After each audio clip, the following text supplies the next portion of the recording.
All right, House recognizes the Prime Minister. Let's have some fun. Final round. Yes, please, Ben. This House rejects performance debate. We think that this is a question of debate methodology and not specifically about something outside of the debate context. Accordingly, this House is always going to refer to the people in this room and the deliberations that we come to at the end. And what that regards means you should be evaluating arguments net benefits, but net benefits under the scope of what's best for the event proper, not what's best for maybe Zach or what's best for Peter or what's best for the U.S. federal government, because I don't care about the federal government. My concern is the event.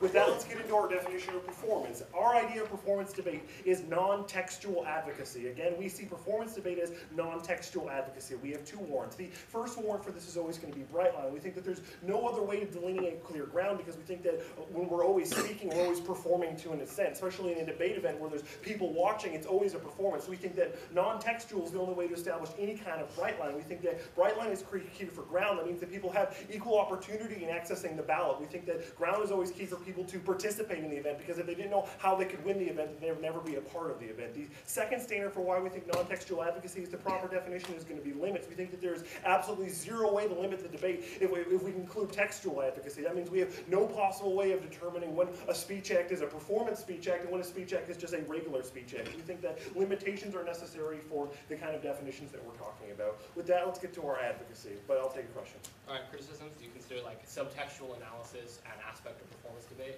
Subtextual analysis? Like a way in which the discussion is framed by the assumptions. We think it's not if that's where the offense of the argument is coming from, then the offense is not coming from performance debate. It's coming from the frameworking of that debate. With that, let's get into our advocacy. The text of our advocacy is as follows. Competitive academic debate that has textual advocacy is preferable to competitive academic debate that does not have textual advocacy. Pretty straightforward. Any questions? On a whole, or like about the text? Like the combination, or so you're what being if we're half and half? You're being too picky. The first advantage. Competition. The A point is we would know that textual advocacies is the only way to delineate between two grounds and two teams and the grounds that follow. This is true for a variety of reasons.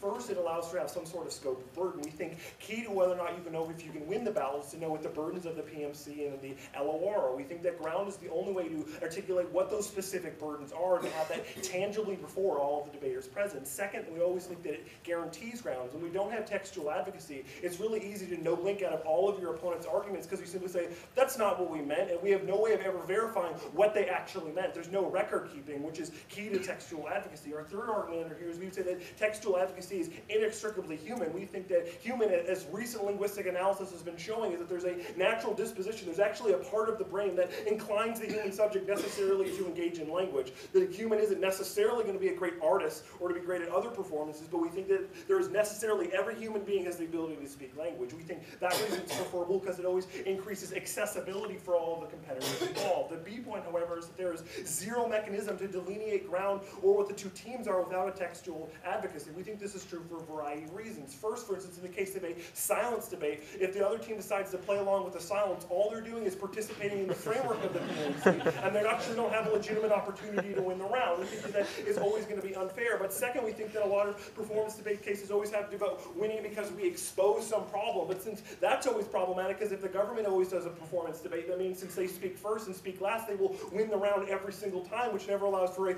delineation of ground, which we think is inextricably connected to equal access to the ballot. So we think that there's no mechanism to delineate. We think that specifically this also gets problematic because what happens if someone's doing a hip-hop performance where they're reading Dead Prez lyrics while the other team is just simply drawing pictures on the war? We think that there's no way to delineate which performance is the better one. The only way to gauge performance is with performance, but then the judge has zero idea what's going on in the round, which means, again, the debaters have zero access to what the judge is going to do in terms of their calculations for who's going to win the debate round. The C point is we would argue that academic competitive debate necessarily requires delineation. I think you can enumerate the reasons provided above, but we know that even in consensus building approaches necessarily uses text to divide the two grounds. We think that text is key to that kind of division. We think that also the alternative is always going to be worse insofar as first, this often means that people's wins are simply based on allegiances. I think we've all participated in the fact that because if we're national circuit teams, we hang out with a lot of the same teams that win all the time. So it's no coincidence that like UCSD and us are really good friends. In fact, that he's sleeping over Steve Steve on the bunk bed. Here. Allegiances to show that the only way you can win rounds then will be because of the people you know. So people who don't know the right people will never be able to win because their performances will never be as cool and as trendy as the other kind of thing. We those kinds of that kind of cool factor is one of the things that actually keeps people out of debate because they don't know the cool lingo, they don't dress the cool ways or whatever is taking place. And we think it's key to checking back that kind of thing. So the D point is going to be the implications. First, I think, as you've been hearing constantly through our advocacy, our major argument and thesis is that the only way to have equal opportunity in accessing the ballot for today's debate is always going to be through textual advocacy. We think that the alternatives are always going to be worse, but we think the other benefit of textual advocacy is it allows us to interrogate the ideas. The reason philosophy invented was because the Greeks were just telling stories over and over, and they could never evaluate the mythical nature or the mythoi of specifically what was going on in their culture, so they never were able to reflect on what was true and never how to access. We think that reflexivity only comes with critical inquiry, which is why philosophy developed in the first place. We think that critical inquiry is the only way to having access to the ballot, and we think that textual advocacy is always going to have that. We also note that it allows us to interrogate our ideology about who we're friends with, etc. Remember, if we're making a bad decision and we're voting for our friends and it's a performance round, then there's no way to hold us accountable. But if there's a flow-based round, then we have to interrogate our varying ideologies. As Karl Marx says about ideology, they don't know that they're doing it, but they're doing it. And it's always pervasive and turns front of us. There's always an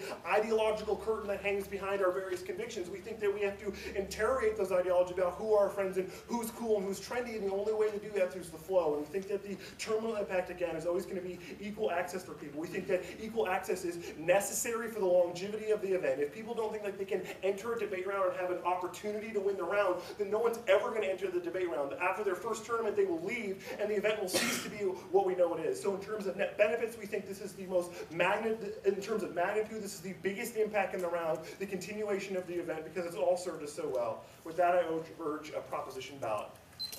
Based on allegiance.